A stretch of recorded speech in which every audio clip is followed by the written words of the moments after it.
Okay, this is international terrorism in Europe.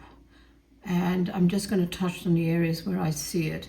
There's going to be about three, one in a restaurant, one on a bridge, one on a major bridge, not London Bridge, but another one in London, and one at outside a concert hall. I don't know if I'm seeing it right, who's going to be there, but he draws a huge audience. So just be aware of things, okay? Hopefully, to God, I'm wrong, okay? There's one rather bad bomb in Denmark, but it's where a railway station is, going through. In Germany, there's about 5 incidences of terrorism where it's more ISIS than Al-Qaeda, and there are so many cells operating in Germany for that. Let me just increase this.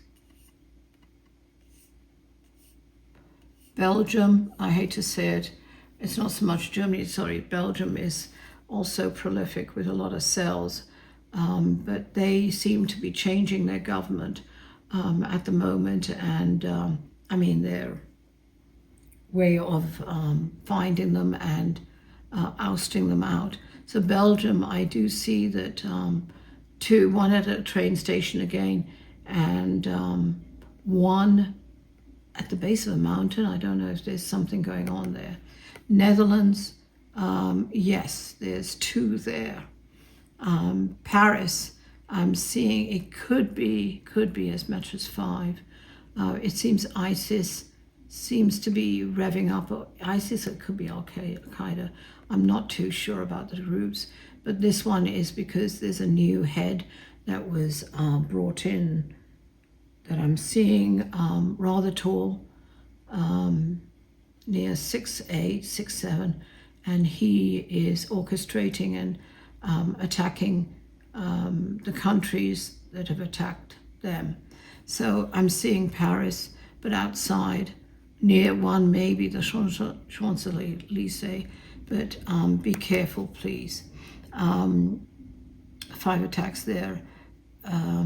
France, in other areas, not really. Surprisingly, 1 in Madrid, just outside Madrid, or not in the center of Madrid. Going up, I said Denmark, didn't I? I think I put Denmark in. Ireland, there are 2 bombs, but that's a local group. Not really to do with the old IRA, but it seems there's some problems growing up there, blowing up rather. Then we see Sweden, there's 3 incidences of some kind of, and it's shootings, one with children, which I'm afraid, but there's a government dissents and all kinds of other activity that's pushing a rather aggressive group that I see is active there, and they're trying to get a name for themselves, which is a sad way of doing it. But anyway, horrible, really. Norway, there's school shootings, 2 maybe, but definitely 1 that I see. 1 near Stockholm. Finland,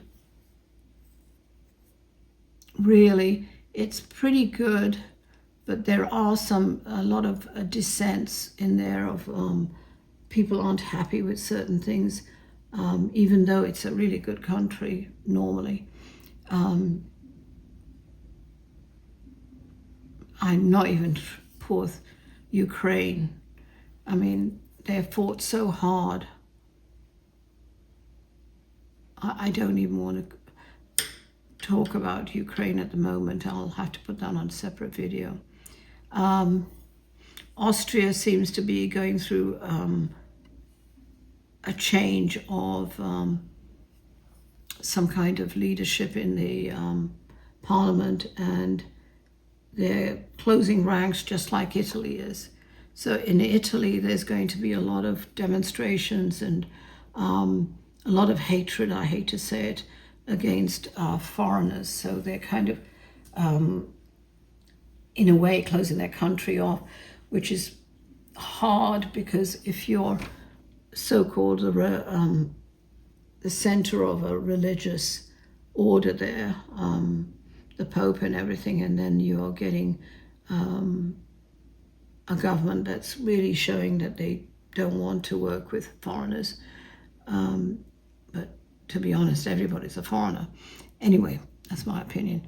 So be careful of that one. A lot of demonstrations. I won't cover earthquakes yet on this one, but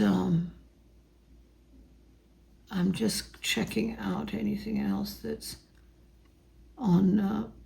There's huge demonstrations in Greece, by the way. It seems it's going through another rock and roll problem.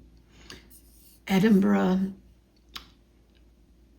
really not so much as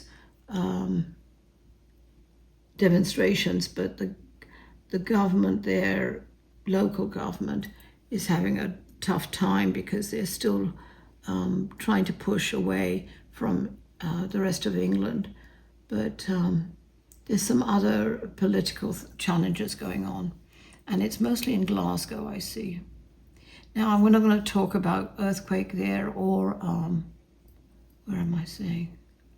Or the weather, the snow and everything. I'll cover that in another video, okay?